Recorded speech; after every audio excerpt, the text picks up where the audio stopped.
Pourquoi un simple voyage du ministre nigérian à Bamako pourrait-il changer l'avenir de toute la région? À première vue, la visite du ministre de la Défense du Nigeria au Mali, en novembre 2025, semblait n'être qu'une formalité diplomatique de plus, presque invisible sur la scène internationale. Mais derrière les sourires officiels, une rencontre discrète entre les responsables militaires des deux pays a cristallisé des enjeux majeurs, bien plus vastes que le protocole ne le laissait croire. Dans l'ombre de cette visite se jouèrent les équilibres de pouvoir en Afrique de l'Ouest. Le Nigeria, géant démographique et pilier traditionnel de la CEDEAO, agit ici à contre-courant des attentes.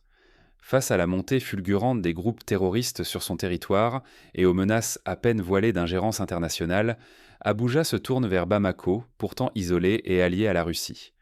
Ce geste, loin d'être anodin, envoie un signal fort. La survie nationale l'emporte désormais sur la fidélité aux alliances officielles.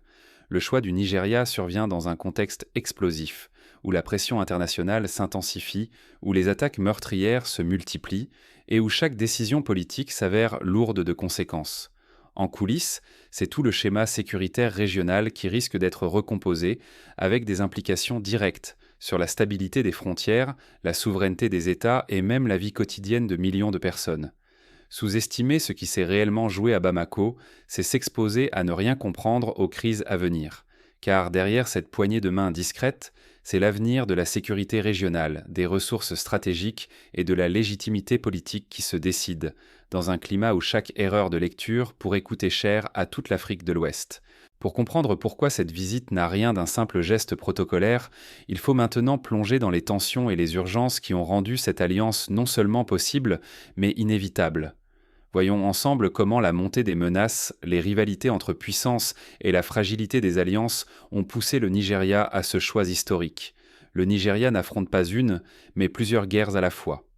En 2025, le pays fait face à une explosion d'attaques terroristes d'une ampleur inédite. Selon les chiffres officiels et les organisations humanitaires, plus de 2200 personnes ont déjà perdu la vie dans des violences armées, rien que pendant les premiers mois de l'année. Ce nombre dépasse déjà le total des victimes pour l'année précédente, signe que la situation s'aggrave à un rythme alarmant.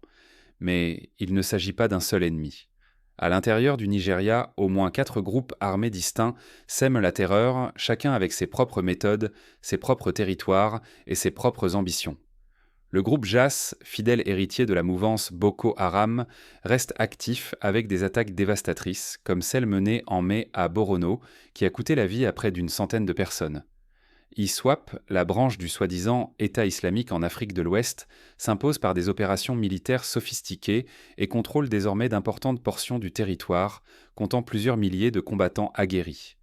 À cette mosaïque de menaces s'ajoute JNM, récemment infiltré depuis le Sahel, qui a revendiqué sa première attaque sanglante sur le sol nigérian en octobre, et le groupe Lakurawa, dont l'emprise se durcit dans certaines régions, imposant sa propre loi et des taxes aux populations.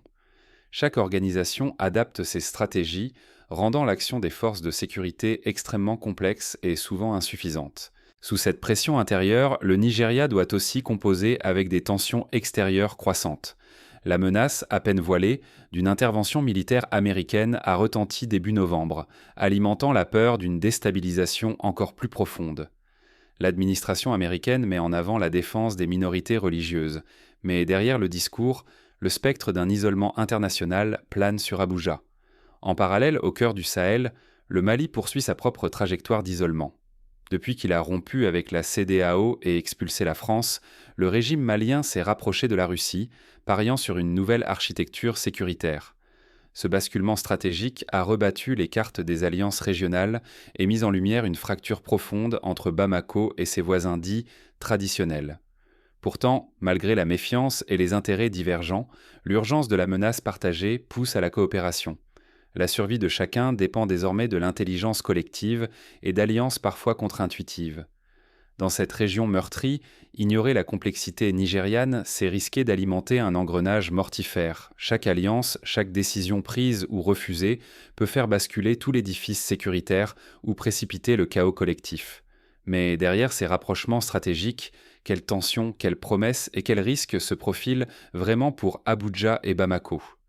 Décortiquons ensemble ce que cette alliance inattendue révèle sur les enjeux cachés de la sécurité ouest-africaine. Coopérer avec un voisin dont on se méfie, est-ce vraiment la solution? Lorsque le Nigeria et le Mali se retrouvent face à face, la confiance ne coule pas de source. Chacun soupçonne l'autre de double jeu, d'arrière-pensée, voire de complicité avec l'ennemi. Le Mali, meurtri par des années de crise, tient le Nigeria pour responsable d'exactions répétées et d'un laxisme parfois coupable face aux infiltrations djihadistes, notamment celle du groupe JNM qui a récemment franchi les frontières. De son côté, Abuja n'a rien d'un modèle irréprochable. Les accusations d'exécution sommaire, de corruption dans l'armée et de violation des droits humains minent sa légitimité. Les deux États, chacun fragilisé dans son propre système politique, cherchent pourtant à présenter un front uni, car la menace qui gronde ignore les lignes de démarcation officielles. Pour combattre JNM, ils n'ont d'autre choix que de partager des informations ultra-sensibles. Positions suspectes, itinéraires de combattants, comptes rendus de surveillance, voire plans d'opération. Mais cet échange d'intelligence n'est jamais neutre. Un mot mal interprété, une fuite, et c'est la suspicion généralisée. Pire encore, si des soldats nigérians agissent sur le sol malien, sans coordination parfaite, l'incident diplomatique menace de virer à la crise ouverte. Au cœur de ces tractations se joue aussi le prestige international des deux gouvernements. Le Mali, isolé après sa rupture avec la France et son rapprochement avec la Russie, cherche désespérément à prouver sa souveraineté. Le Nigeria, pilier contesté d'une ECOWAS en perte de vitesse, veut rester l'ancre de la sécurité régionale, tout en évitant d'être perçu comme le bras armé de l'Occident ou le pion d'une puissance étrangère. Mais les pressions extérieures s'intensifient. L'AES, emmené par le Mali, le Burkina Faso et le Niger, repousse la tutelle de l'ECOWAS. Dans l'ombre, la Russie, la Chine, la Turquie et la France s'efforcent d'imposer leur influence. Chaque échange de renseignements, chaque patrouille conjointe devient un potentiel prétexte à l'ingérence. Un faux pas et l'ensemble de la région risque de basculer dans une spirale de tension, voire de guerre ouverte, affaiblissant encore davantage l'ECOWAS et offrant une opportunité aux acteurs extérieurs d'intervenir massivement. Derrière la façade de coopération, c'est donc une partie d'échecs à plusieurs bandes qui se joue, chaque mouvement surveillé, chaque parole pesée. L'avenir de la stabilité régionale repose sur un équilibre précaire où la méfiance pèse aussi lourd que la nécessité d'agir ensemble. Reste à savoir si cette alliance fragile, née de la peur plutôt que de la confiance, tiendra face aux défis à venir ou si elle précipitera l'Afrique de l'Ouest vers de nouveaux dangers. La survie collective passe-t-elle par la rupture ou par la réinvention des alliances? C'est la question brûlante qui agite chaque capitale d'Afrique de l'Ouest depuis la rencontre secrète entre Abuja et Bamako. Le choix aujourd'hui ne se limite plus à suivre les vieilles routes diplomatiques. Il s'agit de tracer, dans l'urgence, des scénarios pour éviter l'effondrement. Première option, celle de la coopération renforcée. Si l'échange d'intelligence et d'expérience entre États fonctionne, il serait possible de freiner l'expansion des groupes djihadistes. Un partage sincère des informations permettrait aux armées africaines d'anticiper les attaques, de démanteler des réseaux et, potentiellement, d'éviter des milliers de morts. L'exemple du Nigeria, qui tente de dialoguer avec le Mali après des années de tensions, illustre cette volonté de dépasser les clivages idéologiques. Si Abuja parvient à combler le fossé entre la communauté économique des États de l'Afrique de l'Ouest et l'Alliance des États du Sahel, alors, pour la première fois, l'Afrique de l'Ouest pourrait s'offrir un mécanisme de sécurité réellement autonome, libéré de la tutelle occidentale. Mais tout cela repose sur un fil, car le risque inverse existe. La fragmentation des alliances. Chaque capitale qui fait bande à part affaiblit la force du collectif. Si les lignes de fracture s'élargissent, la légitimité démocratique, déjà fragile, s'effrite encore davantage. L'espace laissé vacant par l'éclatement des blocs régionaux devient le terrain de jeu favori des puissances étrangères. Russie, Turquie, États-Unis, mais aussi Chine, chacun cherche à imposer ses intérêts et à tirer profit de la faiblesse africaine. Dans ce scénario, la souveraineté nationale n'est plus qu'un mirage, et la région se condamne à une instabilité chronique. En fin de compte, l'avenir de l'Afrique de l'Ouest dépendra de la capacité de ses dirigeants à privilégier le pragmatisme sur l'idéologie. Chaque choix, chaque rapprochement, chaque rupture isole ou rapproche davantage certaines nations. Il n'y a plus de place pour le dogmatisme. Ceux qui s'accrochent au passé risquent de disparaître, tandis que les bâtisseurs de passerelles pourraient en sauver des générations entières. Si la tentative de rapprochement échoue, la région pourrait rester prisonnière d'un cycle sans fin de violence et de domination extérieure. Mais si la coopération prend le dessus, Un nouveau modèle africain pourrait voir le jour, capable de garantir la sécurité, la dignité et l'indépendance à des millions de citoyens. Mais ces scénarios ne sont pas de simples jeux d'échecs stratégiques, ils impactent la vie de chaque citoyen. Alors, que peuvent faire les peuples et les décideurs pour survivre à cette période trouble? Face à l'opacité des tractations sécuritaires, comment s'assurer que la protection des populations ne devienne pas un simple jeu d'influence entre puissances étrangères? Ce qui se joue dans les coulisses dépasse la simple survie des États. Il s'agit de l'avenir de la souveraineté africaine. Si le Nigeria, géant démographique et économique, doit choisir entre l'isolement ou des alliances risquées pour affronter le terrorisme, c'est toute la région qui est entraînée vers une nouvelle ère d'incertitude. La première leçon, c'est l'urgence pour l'Afrique de défendre son indépendance stratégique. Refuser de servir de terrain de bataille aux ambitions extérieures, c'est assurer que les intérêts africains reviennent au centre des décisions. Se laisser guider uniquement par la pression, la peur ou la promesse de soutien militaire, c'est risquer de voir ses choix confisqués par d'autres, sans garantie pour la population. Cela impose une exigence absolue de transparence sur tous les accords de défense et de sécurité, quels que soient notamment les drapeaux ou les uniformes impliqués. Les citoyens ont le droit de savoir quels engagements sont pris en leur nom, quelles contreparties sont exigées et qui contrôle véritablement les armes et les renseignements échangés. Exiger des garanties démocratiques, ce n'est pas un luxe. C'est la seule manière d'éviter que la sécurité ne serve à installer de nouveaux systèmes autoritaires. Les sociétés civiles, les journalistes, les syndicats et même les simples citoyens doivent en garder l'œil ouvert et dénoncer tout dérapage des armées, locales comme étrangères. Les discours officiels masquent sans trop souvent les bavures, les abus et les dérives.